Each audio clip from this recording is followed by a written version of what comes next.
I was in my office meeting room, sitting stressfully after intense meeting I had with my core team. Our cash flow was heading to the negative and we are losing to our competitors. I felt at that point of time, my team is not giving me a solid contribution how to solve the company's greatest problem. It was a lonely at the top situation. I felt the weight was on me to be the ultimate problem solver for the whole company. Furthermore, my wedding is coming up and I was short of money to fund my dream wedding. I was overwhelmed and my confidence was crushed. Like many of you, I was overwhelmed because I was facing both life and business challenges at the same time. And I know I'm not alone in this room. Somehow, in the chaos, I decided to take the Clifton Strength Assessment for the second time. I also attended workshop, took a series of coaching about it, and participate in Entrepreneurs Only Mastermind Accountability Group. In that group, I met great entrepreneurs and leaders who built their life with their strengths every day. I was so envious to have that kind of life. That leads me to live that way for the next few years. This journey leads to discovery about myself, my talent, my natural way of thinking, feeling, and behaving. There, I discovered that this talent can be nurtured into strength. I even go a step further. I became a strength coach to master the skill for myself in a deeper manner. I discovered that thirst for learning and natural aptitude for optimism is a talent. So I began to pick myself up. I changed how I deal with my challenges using my talents and strength. I also learned to focus on creating value with my natural instinct and arranging the right who around me so I can be free to be me while navigating my greatest challenges at a time. For me, self-discovery and strength development come from my business greatest challenges while raising funds for my dream wedding. For you, it may be losing loved ones, raising children, or maybe facing similar business problem just like I did. Call me Mr. Pink, which stands for Prosper, Inspire, and Nurturing Kindness. I believe life is too short to be fixated on weakness fixing. You can live a life of freedom with your talents and strength. For the next 30 minutes, I'm going to show you the 3 secrets great leaders do differently with their strengths to live their life every day, achieving more with less effort. You will also learn how to see the strength you can tap from people around you so you can have partners to navigate the challenges instead of facing it alone. Strength-based living is easier than you think. The first secret great leaders do differently is continually practice awareness about their daily activities. They make sure that they only do most of their daily things derived from their strength and their most important priorities. Let's start by reflecting your day in life. Friends, I would like to invite you now to map your activities just like these great leaders do.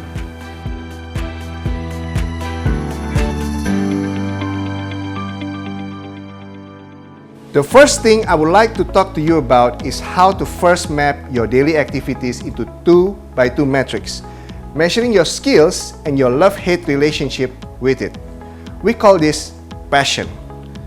The reason we are talking about this today is that too many leaders are spending way too much time on themselves and on their people, fixating and developing their weakness.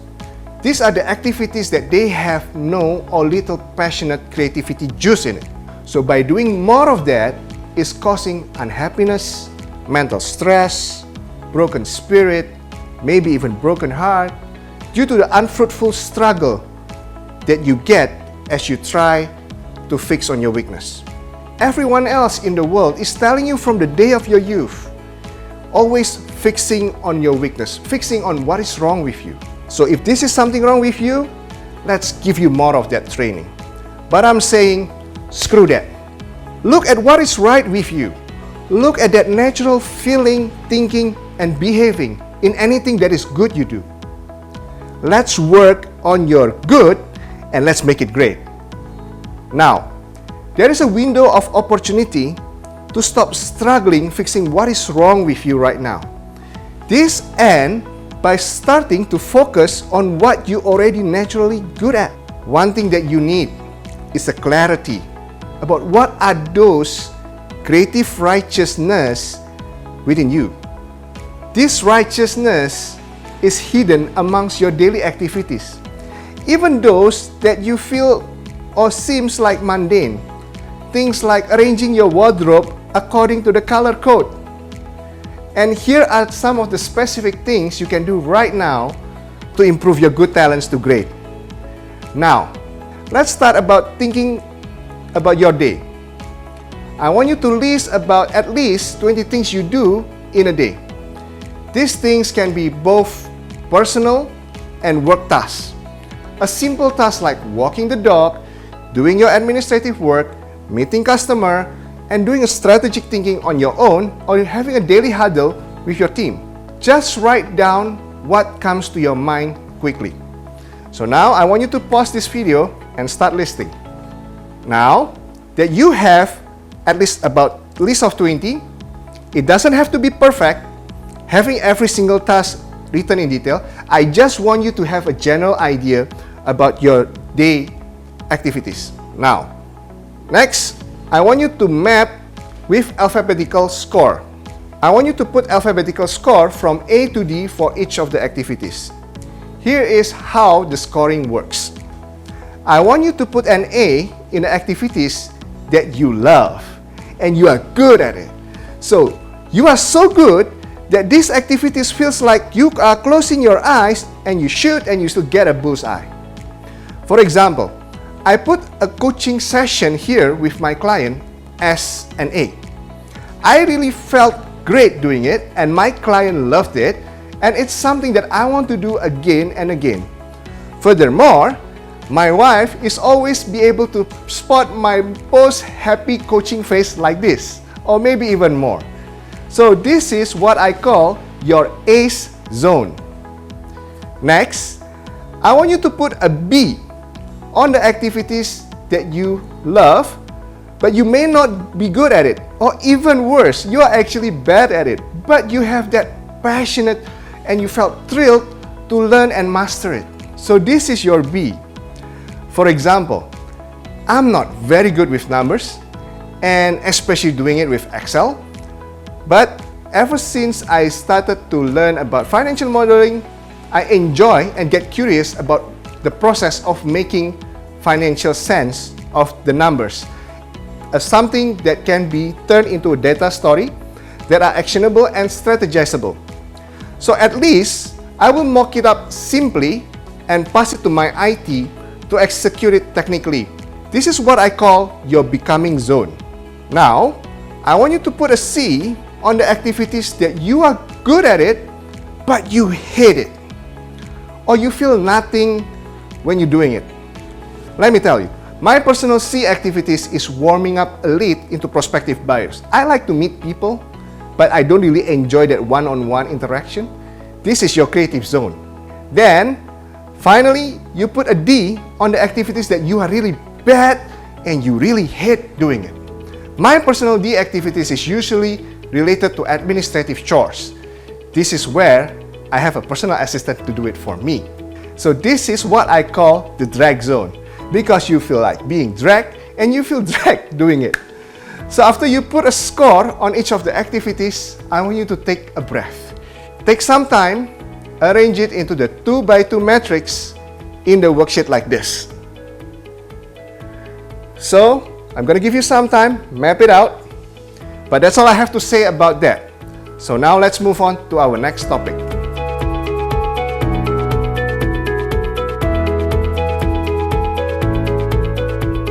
The second thing great leaders do differently with their strengths is that they ensure they always have the end on mind about having most of their activities are those that are strengths leveraging. The reason we are talking about this is because, again, Many leaders are wasting so much time, energy, and joy on activities that are hard to develop and has little impact as they put more effort into it. This reduces the impact and influence they can make to the world. Everyone else is telling you to set a target to improve your weakness by doing more of your least progressive activities. I'm saying now you set a target to improve your strengths by doing more of your most progressive activities. This is done by leveraging your strength. Let's think about 10xing your life versus improving your life by 10%. By focusing on your strength-based activities, as you invest more of it, the more leverage you get, and the easier you will feel about getting things done and spark more joy, like Marie Kondo said, along the way. One thing that you need is clarity of how much more of that strength-based activities you can increase to have the greatest freedom of being and the freedom of time. Here are some specific things you can do right now to grow your strengths. As you look across your categorized zone in the ACE, Becoming, Creative, and Drag areas, I want you to draw attention to the zone with the highest and the lowest percentage. If, let's say, most of your activities are on the ACE zone, congratulations, my friend, because you are on your way to consistently deliver near perfect performance in a specific task in whatever you do. Then, the focus will be to arrange in a way that you maintain that percentage or push yourself to have more of the ACE Becoming zone. However, if you are not having most of it on the ACE and the Becoming zone, then this is a gain moment for you, because the transformation exercise will increase your awareness to have more of that. So let the magic begins by first aiming 50% ACE, 30% Becoming, and 10% for Creative and Drag zone respectively. I want you to set these goals for your first year. On the second year, I want you to aim higher. Aim for 70% in the ACE zone, 20% on the Becoming, and 5% for Creative and Drag zone respectively. Finally, on the third year, I want you to aim for only 90% on the ACE and 10% on the Becoming only. These numbers are just my recommendation to give you clarity for your mindset for the next exercise. Along the way of your 3 years plan, you can always aim according to your confidence level given the situation of your life then. At the end of 3 year cycle, you'll probably discover more seeds of talent. And when that happens, I want you to repeat the process again and consolidate. And that's all I have to say about that. So let's move on to our next topic.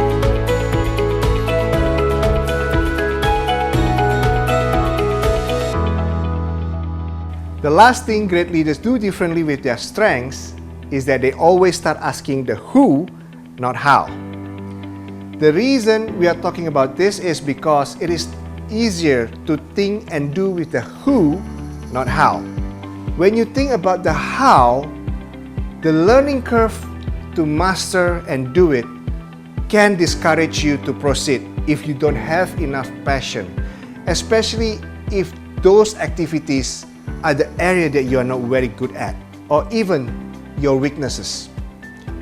Whereas thinking about the who will help you focus on possibilities and collaboration towards the challenges you want to solve.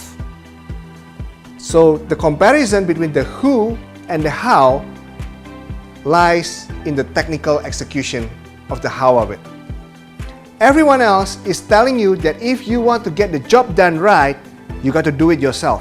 But I'm telling you, if you want to get the job done right, you got to let others who are 10 times better than you and happier than you doing it for you. Now is the time to build your life around who, not how.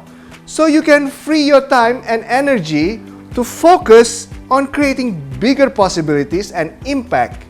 And one thing that you need is determining your who for every how you can think of. Here are the final things you can do right now to grow your strengths.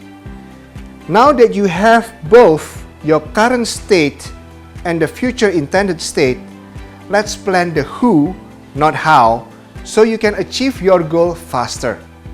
Let's start with the column like this, where it has activities objective, the how, the to do what, and the who.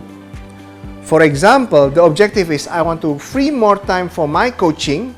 The how will be to hire additional admin staff to do anything administrative. And I happen to have someone for that. Her name is Valerie from accounting. Second example, if the objective I want to free more time to strategize, the how is to have proper tools and IT implementer to do it for me, so that I can create my desired analytics towards the business I own. So the who will be Brian from IT. Final example, if let's say the objective I want to delegate everything customer one-on-one relationship building, the how is to have a sales or CRM officer to close the client deal one by one for me, so I don't have to do it myself because I may not like the process. So I will choose Fahmi from sales to do it for me. So that's all, guys, the exercise that we go through. I hope that by doing all this exercise, you start discovering the best version of yourself and start leading a strength-based living. One of the most common questions I get is, do you work with my teams to increase their productivity as well? And the answer is yes. When you take strength assessment for you and your team, you will get to see the dynamic of your team and see how you can leverage on your team's strength to compensate for what you lack. So schedule a call with me for two things. Number one, if you already have the Clifton Strength and Colby assessment, whether for you or your team, and you would like to know more and you want to discover more about your strength. Number two, if you know nothing at all about yourself and your team, assess yourself and your team with Clifton Strength and Colby Index. Whether you have $1 million business, a $10 million business, or even a $100 million business or more, discovering your strength will help you free more time and live easier. If you sign up with me today, you will also receive a customized, detailed personal insight based on your strength assessment result. The same goes for each of your team members that take the assessment. Don't worry, my friend, you won't even pay $10,000 for this. It's just $100 per person, and you will get a Colby and a Clifton Strength 34 assessment, plus the personal insight if you sign up today. Picture a day when you only do things that you are good at and passionate most. Picture a day when your loved ones look at you and say, "Look at how happy you are now." And picture a day when you have 10x more free time. I will leave you with this. I was sitting in a restaurant that served the best frozen beer in town. Sitting across me was the girl I have a crush on. I was sipping on my chilled beer again and again. And I thought to myself, how did I come to this? I started to get close with Veronica because we met almost every day. From church to twice a week salsa class and social dance that I organized for myself. We usually go for lunch after church, then followed by chilling out and dinner. Sometimes with other gangs of our friends, or rarely it will be just the two of us. Then come a time, it was the rare one. I was in a state, whether do I tell her that I like her and ask to begin our formal courtship, or do I wait for a better time? At that point, I felt that I got nothing to lose. I already had my heart broken 6 times already throughout my life. I thought I will get used to it anyway. What difference will it make for the 7th time? So I mustered all my courage that afternoon to formally propose leveling up my status from friendship to courtship. It was a Sunday, so we chilled after church and had a great dinner. It was also her first time drinking the frozen beer. On my last sip, I came to a moment. My heart was racing, my head was sweating, and words just flowed from my mouth. I asked, Veronica, I like you. Just want to check if you feel the same way and let's start a relationship with me to be my girlfriend. I asked her nervously. And to my surprise, she said yes. However, I do not know, and I never dared ask her if that was how she truly feels or it's the beer talking. 3 years down the road, we had our dream wedding in Bali against all odds. That instinctive decision was one of the best decisions I've ever made in my life. There are times in our life when we are faced with growth opportunity right in front of us, and we can be fearful of what the future holds. Either we seize the moment or we are going to wait for the next right moment to get it. It is the person who sees the moment that grow and get to live their dreams. Now is the time to take action. Now is the time for you to start assessing your talent. Now is the time to embrace your strengths and start prospering, inspiring, and nurturing kindness. Now is the time.